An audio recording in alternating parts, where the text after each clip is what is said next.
dhiifama naa godhi itti jabaadhu nuu kadhadhu jedhee anis afaan kootiin nan kadhadhaa dhufnee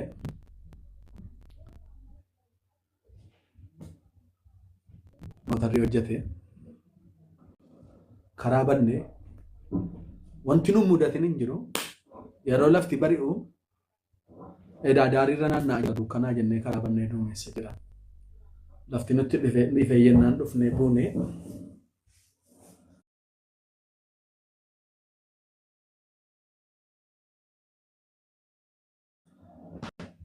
anaa wajjin ijoolleen pheenxee nama lama kan Suudaanota walitti marannee boonyee jilbeenfannee kadhannee galateeffannee asirratti asaasa qandii lamaatiif wanta dudubbeetti sin deebisu maqaa dha'uun barbaachisaa waan ta'eef qofan maqaa dha'asitti yoo namni gaafate illee siinuu dhugaanaa ba'uu dandeessi utuun hin deemin guyyaa 3 dura obboleettii koo Siisii Duunaa jedhamtu hundi keessan beektanu bilbilee karaa yaaluufani gidduu kanaan jedheeni ammoo karicha ga'ee ammoo cinqamuu keenya naan jette Siidoo naan jedhee naan jette karicha kana maqaa laatii yeroo sagalii yaalee dadhabe mitiin jedheen naan jette maqaa Yesuusii yoon tokkichaan hin galle ana walee miti Yesuus koo kanarratti argitan jedheen dhugaa gooftaa isa jiraata isiin islaamaan kiristaan abbaan barbaade gaafatee ana na sobsiisuu danda'a hin sobdisiin haadha manaa namaatii nama kabajamtu afaan kootii baaseen akkana jedhe hoggaa darbeetu hundi keessan argitan utuu been argu karicha kana maqaa Allaatii yeroo sagalii yaalee dadhabe mitiin jedhe naan jedhe maqaa Yesuusii yoo yeroo tokkichaan ala nan galle annamaa miti anawwalee miti in argita kanarratti Yesuus koon jedheeni egaa isiidha Yesuusii akkuma isin beektan waan ta'eef kolfitee duute meellaan lanaan jettee dhufeetan akkuman jedhe akkuma amantii kooti akkuman isa abdadheetti innoo naman qaanyeessu nan qaanyeessine dhufeetan biyya kana galee amma haala kanaan as jira kanaan wal qabsiisee wantan isinin jechuu barbaadu ani gaa miidiyaarra jirra namoonni gurguddaanis jiru ammuman haasa'uu danda'een haasa'ee malee gaarummaa Waaqayyoo ibsamee akka hin dhumne hundi keessanuu in amantu garuu amma wallaaluma awwalee musammaatti wantan isinin jechuu barbaadu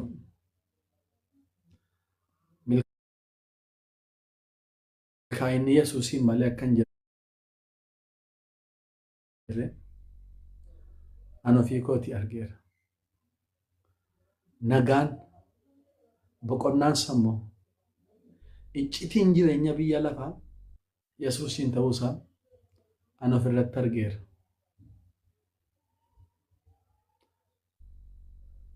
na amanaa ani isa barsiisaan goobanaa natti himee miti isa paaster Abdoo natti himan isa barsiisaa waajii natti himanii miti macaafa qulqulluurraa dubbarsee bineensatti naman kennu na amanaa lafa kana irratti jechi Yesuusiin ibsu akka nama harka isaa argeetti akka nama maaddii isaa argeetti akka awwalee musammaa jedhutti ammallee jechi Yesuusiin ibsu hin argamu maybe gara fuulduraatti yeroon barataa deemu macaafarraa yoon argen beeku malee jechoota namni dandeetti jechoota haasa'uu danda'uun Yesuusiin ibsu ammallee hin argamu Yesuus isa nu haasofnu oli Yesuus isa nu isinitti himnu oli Yesuusin amanadhaa Yesuusitti harka keessan kennaa Yesuus karaa milkaa'inaati Yesuus karaa fayyinaati Yesuus karaa jireenyaati kan ofirratti argeera kanan isinin jechuu barbaada yoo naasaa dheeres yoo akkaataa naasaa kootii bakka tokkotti illee hirrii taane na offolchaa. Baay'een isin jaalladha, baay'een isin kabajaa, nagaan haa ta'u. Waaqayyo si eebbisu oolee al tokko gaa paaster dhiifama naa gootu. An akka gaaffii sirraa qaba. Booda yaada kun dubbadha. Garuutu barsiisaa Joonfaa tarii paasterii fa'aa warri gastiraa namni tokko waan gaaffii sirraa qaban jiraachuu danda'u. Gabaabsitee baruu deebista. Deeqaa tokko kan jaalle keessatti. Gaaffii ani si gaafadhu oolee adeemsa deemte keessatti dhugaa nuuf baateetta.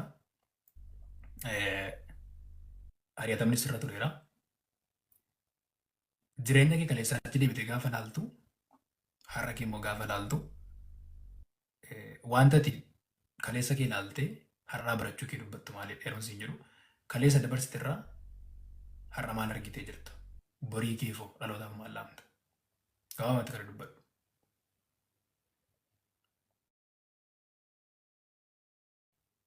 Jireenyaan kaleessaa arge keessatti wanti yeroo baay'ee na ajaa'ibu. Tokko wali ijoollee gastiirra naman kaa'een buusinaa mucaan ol deebisaa fi booda kadhannaa fi jattiidhaaf. Mucaan islaamaa ol deebisaa. Dhiifama walitti fufi. Ol deebisaa mucaan buusaa. Jireenyaan kaleessaa dabarse keessatti wanti ani yeroo an amman achi jiraadhayyuu na gubuuf natti dhaga'amu. Wanti nama gaabbisiisu jireenya kaleessaa keessatti wanti qabatamaan ati abdii godhattee of irratti gartee jiraattu tokko yoo hin jiru waaji. Wanti ati kadhattee deebisu tokko yoo hin jiru. Kaleessa koo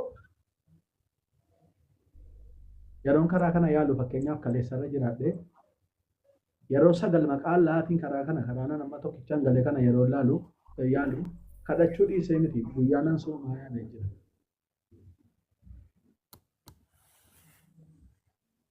Jireenya kaleessaa dhibbaaf dhibbatti akka inni abdii hin qabne kanan argee jireenyuma keessa darbe keessatti. Jireenya irraa irratti garuu wanti na gammachiisu akka waan fuulduree keetti akka paaster Abduu akkan argaa jiru kanatti humna akka ati abdii qabdu akka waan ijaan ati argaa jirtutti waan si amansiisutu jira jireenya irraa keessatti. Uftaa Yesuus bahu. Kan.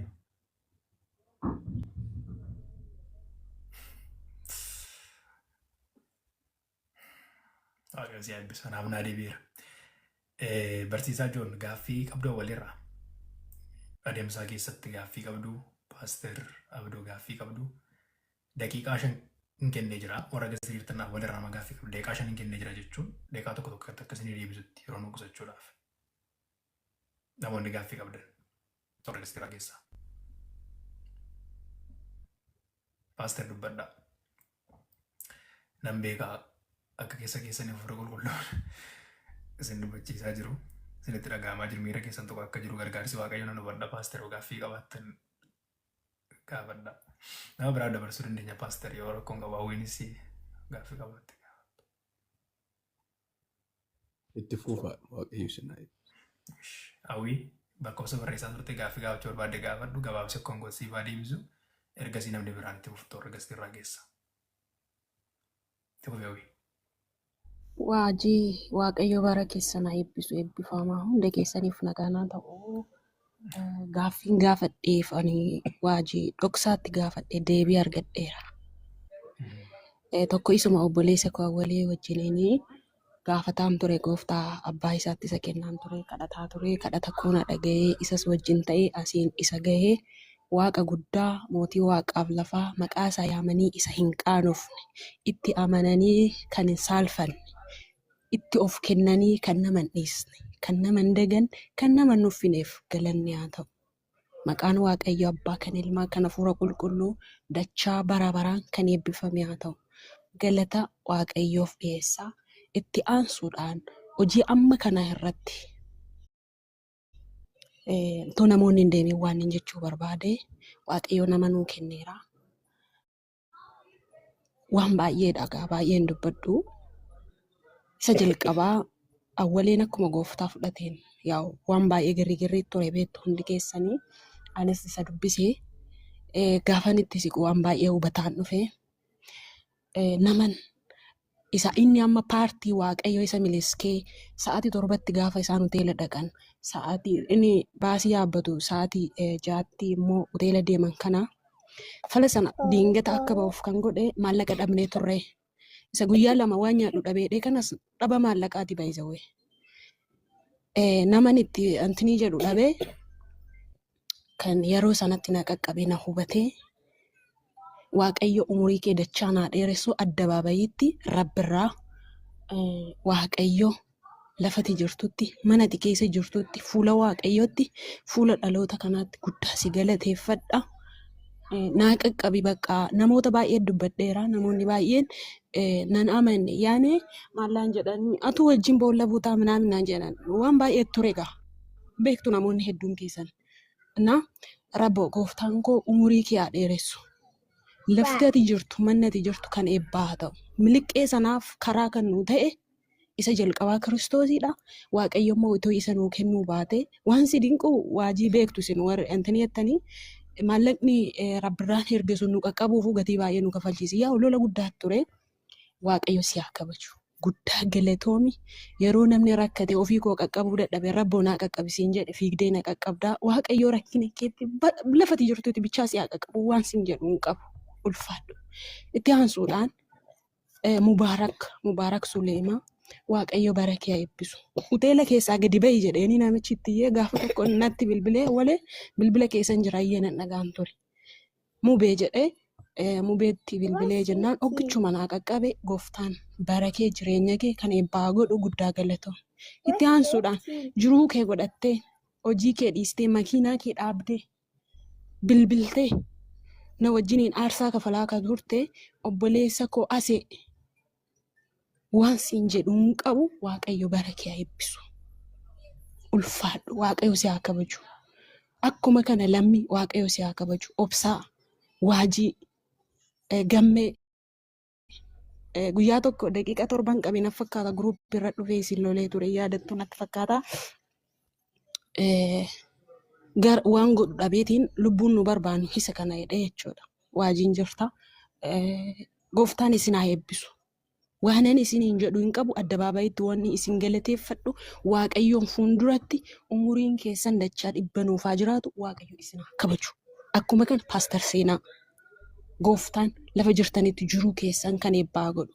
Namoonni aarsaa kafaltanii achii asitti fuula miidiyaa kanarratti bira dhaabbannan gargaaraan isa waleedha jettanii maallaqa qabdaniinis bira dhaabbattanii kadhataanis leeyoonni onlaayinii badees iyyafattanii hanga har'aa duugaa jirtan waaqayyo isin haa kabaju.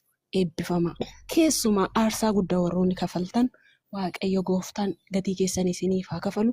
Kana jechuun koo namoota kaaniifis akka fakkeenya ta'uuf waaqayyo isin nuu kenne umurii keessan haa dheeressu atis waajii umurii dheeradhu obsaa umurii dheeradhu gooftaan sanaa kabajuu eebbifamaa ulfaadha. Kanuma jechuu barbaadaa angaafii gaafadheef deebii argadhee warri na arrabsitanillee maqaa isaatiin maallaqa barbaadanaan jettanii na arrabsitanillee akka waan akkaawuntii kiyya galu waaqayyo isin haa kabaju. Warri awwalee duukaa girristaa allayyaatti sigatanaan jettanillee waaqayyo isin haa kabaju eebbifamaa. Adda keessan isa nu dhaabeef waaqayyo haa ulfaatu. Eebbifamaa gama hundumaan waaqayyo isin haa kabaju. Waaqayyo bara keessan kan eebbaa godhu waajii koo horii bulii galatoomi xumureen yaada koo. Eebbifamee hawwii dhugaa waaqayyo guddaa godhee bara kee jireenya kee haa eebbisu. Boodarraan kan walitti qabaatti dubbadhu jechuudha. Kan walitti qabaatti dubbadhu boodarraa. Fakkeenyaaf roobiraan jala jira. Roobiraadhaaf namni tokko fedhii keessanii naa bu'aa. Roobiraadhaaf naa bu'aa. Roobiraa jala jira. Roobiraa ergadhus jala jirta obboleessa keenya roobiraa nu wajjin gatii kaffalaa turte. Hiree booddee si deebisa. Roobiraa ergadhu. Obboleessa keenya roobiraa ol kottu. Barsiisaa Joon daqiiqaa 3 kan hin caalleessinii laadhe yeroo nu qoqqosadhaa dubbii ijoo dubbachuu qabdan qofa amma nu dubbadha booda bal'inaan dubbachuu dandeessu ergasii booda taansi Paaster Abdoofaa dubbata moneerraa waan jedhu qabaate jedhee rabbiraa waan jedhu qabaate daqiiqaa 3 jechuudha 2 kan hin caalle qofa. Guddaa galatoomaa hundi keessanoo isiniin jechuu jaaladha. Guyyaan kun guyyaa addaatii guyyaa galata waaqayyoo callaaf wal ga'inne. Kana hunda keessa darbuun awwalee hunda namootaaf jajjabina ta'a nuti warra amanne osoo hin taane warra kiristaanaa musliimaatiif. Maamitti dabarsinaa jechuudha sagantaa. Namoonni biroon booda irra seentanii faarfachuu dandeessu. Faarfannaa biraallee isinii banne. Jalqabaa hundi keessa baga nagaan dhuftan isinii jedha deebi'e. Itti aansuudhaan obboleessa koo Awwalee Waaqayyo si haa eebbisu. Yeroo keenya kabajjee waan dhufteef eebbifame. Hundi keessan warri erga dheengadda viidiyoon hojjetames kaastanii sagantaa kana eeggataa turtan bagaas geessanii. Itti aansuudhaan obboleessi keenya waliin deemsa fagoo deemee ta'us ga'e. Erga inni gara kana dhufees duulli, lolli, bitaa mirga, kaabaa kibba baalixaan maatiidhaan ormaanitti guuramaa ture, lolli irratti kaafamaa ture jechuudha. Kana keessatti kiristaanonni dirqama isinitti kenname baataniittu. Jeneraal walumaa galatti hundi keessanii dirqama keessan karaa lama baatanii. Kadhata, yaada jajjabina, jaalala walitti agarsiisuudhaan. Lammaffaa waan qabdanii walii wajjin dhaabattanii. Awwaleen birrii barbaacha nu biraan dhufne. Awwaleen utuu naan hin bariin gooftaa bare. Utuu moneerraan bariitu paastariifaan bariin gooftaa bare. Saantima tokko barbaacha waliin gara kanaan dhufne. Nama hojjetee jiraatu ture duraan dubbateera. Ittiin fayyadamuun kaadhu malee na argadhaa jedhe. Garuu erga inni gara kana dhufee balbala sana turetti cufame. Balbala gamii balbala hojii sana. Diina turatti ga'e. Isaan tummoo diina godhate malee waliin diina isaanii godhan. Isaan tummoo jibbe malee waliin isaanii hin jibbine. Kana keessatti amantoonni waan dandeessan hundaan waliin dhaabattanii. Hunda keessa walumaa galatti Waaqayyo isin haa eebbisu. Waaqayyo isiniin fayyadamee akka isin kana gootaniif isin kakaaseef galanni haa ta'u. Itti aansuudhaan namoota maqaa dha'uun irra jirutu jiru. Paaster Seenaa. Biyya ganamaa galgala yoo hojjetan iyyuu jireenyi nama rakkisu keessatti irriba dhabdanii gatii guddaa hojii kaffaltan. Asirra jiraattan lakkoofsa tokko naa barreessaa. Paaster Seenaa guddaa galatooma. Hawwii jireenyaa nama jabduu keenya gatiin hojii kaffalte galatoomi. Mooneerraa, Joon Gammee, Mirsaabsaa, Rabbirraa, Roobiraa. Roobiraa asirratti argitan kuni yeroo baay'ee iddoo tokkotti hin argamnu sa'aatii keenyas gargarii namoonni baay'een keessan tarii isa beekuu dandeessu. Garuu kan isiniif haaraa ta'es jiraachuu danda'a. Obboleessi keenya Roobiraan. Galgala sa'aatii dheeraan wajjin fudhatee yaada isaa nuuf qoodee waan qabeenya isaa irraa nuuf qoodee wajjin dhaabateera. Asee Lammii Yeetii obboloonni maqaa keessanii biyya abbaa asirra kan jirtan. Paaster Abdoo Barsiisaa Joon namoonni maqaa keessan dha'uu dagada dhiifama naa godha. Ammuma yaadadhe maqaa dhayamaafi. Gatii kaffaltanii obboleessa keenya wajjin dhaabattanii bu'aa bayii isaa wajjin baatanii har'a immoo guyyaa galataatu nuuf dhiyaate jechuudha. Awwaleen irraa bakka namatti rukutuu miti hantuutii yoo karaa dhaabate konkolaataa irra dhaaban jira. Bakka islaamummaaf jedhee nama rukutuu dhiisiitiin siin jedhe. Namichi iddoo awwaala keessa jiru rimmi yaattee fitte nama loluu dhiisiiti. Quraana falfalaa nama rukutuu dhiisuuti. Waaqa harka mirgaa lama qabdu gooftaa mana kaabaa taatee waaqa uummata Qureeshii durii nama rukutuu dhiisiiti. Waaqa uummata Arabaa nama rukutuu dhiisiiti. Falfala kanaaf nama rukutuu nama doorsisuu dhiisii laa kitaabattii kanaaf. Kanaan nama rukutuu nama doorsisuu dhiisiiti. Yooti maatii isaa nama tokko waaqootillee poolisii gaafatan illee baasii godhu jiru. Bakka yoo bineensa konkolaataa rukutte bilbilte poolisiitti himtee bineensa rukutette poolisiitti himtee bineensa na karaarraa kaaftu jira waliin irra. Kanaaf galatatu Waaqayyoof mala. Gammadaa amantoonni. Waan kan biraan itti dabalu Mubaarak Suleymaan nama gatii kaffale sa'aatii isaa irraa kute yeroo isaa irraa kute nama wajjin dhaabachaa ture galatoomee ofiin yaadachiisu koomentii irratti. Waan biraan isin yaadachiisuu barbaadu tokkummaan keessanii barana bahee mul'ate. wal kabajuun keessan, wal jaallachuun keessan amantoonni Barnabee mul'ate. Awwalee irratti agarsiiftani. Awwalee irratti agarsiiftani. Laafinniif dadhabinni uummata Islaamaa immoo Barnabee irratti mul'ate. Dhiifama naa godhaan dhugaa jirtu itti maajoollee Islaamaa dhaggeeffadhaa. Dubbiin keessan afaan qofa ta'uu, kufoo ta'uun keessan eenyuuttan intalatti maqaa ishee Abdullettii san. Ishee Abdullettii maqaa ishee Faatimaa moo so eenyuutti maqaa ishee Abdullettii? Ishee maariffaan sagalee baay'eetu san. Ishee maqaa ishee wale Abdullettiin sun ishee Ameerikaa jiraatti isheen Abdullettiin. Aasiyaan dadhabduu akka taate, akka isheen humna hin qabne, akka yaadi ishee waan isheen hordoftu waaqni ishees nabiyyiin ishees du'aa akka ta'e Islaamni asirra jiru gareen shawwadaa, gareen shaadaa, awwal kaasim faraan dadhaboo akkas hin taatan waaqni keessan du'aa akka ta'e, humni keessan du'aa akka ta'e, waaqni keenya isa caalu akka ta'e, kan nuyi amanannu jabaa akka ta'e isin argitaniitu jechuudha. Duris mul'isaa ture Waaqayyo keenya. Bara Eliyaas fa'aa keessa mul'iseera. Bara Muusee mul'iseera. Har'as bara keenya keessa argisiisaa jira. Awwaleen ragaadha. Ani ragaadha. Amantoonni silaa warra sirra jirtan ragaadha. Kan keessan dadhabaadha. Kan keenya jabaadha. Kan keessan laafaadha. Kan keenya jabaadha. Isumatu immoo dubbatee raawwatee jechuudha. Ani immoo akka dhuunfaatti Ireenaa Abuusaa Paasterii Faalleessaa Paaster Abdoo Faallaa Deebisaa yookiin intala Oromoo jettu kan Abuusaa Dhiifamaa wajjin intala Oromoo kun dubbataa jirtan naannoo fa'aa buutu. Ireef intala Oromoo nama Abuusaati Paaster Abdoodhaa fi Jooniin Galchaal jala jiru. An akka dhuunfaatti Waaqayyo waa tokko waadaa gale. Gaafa awwaleen socho'aan hin jedhan jedhee dubbatu Waaqayyo waa waadaa gale. Waan sana immoo waan ana Waaqayyo gidduutti waadaa galemetu jira. Awwaleen socho'aan hin jedhan jedhee guyyaa tokko booda Waaqayyo waa waadaa gale. Waan Waaqayyo waadaa gale immoo dhaabadhee taa'ee jilbeenfadheen dubbadhaan jedhe Waaqayyo nan gaafa sana. Amma jilbeenfadhee dubbachuu wanta sana eegaa. Waaqayyo waa waadaa gale raawwachuun irra jira waan ta'eef. Sirriitti na dhaggeeffadhaa. Awwiijjiin walii bilbila karaa himoo karaa dhimma kanaa yeroo awwaleen akka jedhee kaasne socho'aan durii walii haasofna garuu yeroo socho'aan hin jedhan jedhee kaafne ani awwiidhaan waan haaraan maaltu jiraan jedha. Isheen waan haaraan maaltu jiraan jetti. Dhimma waleeti. Awwaleen guyyaa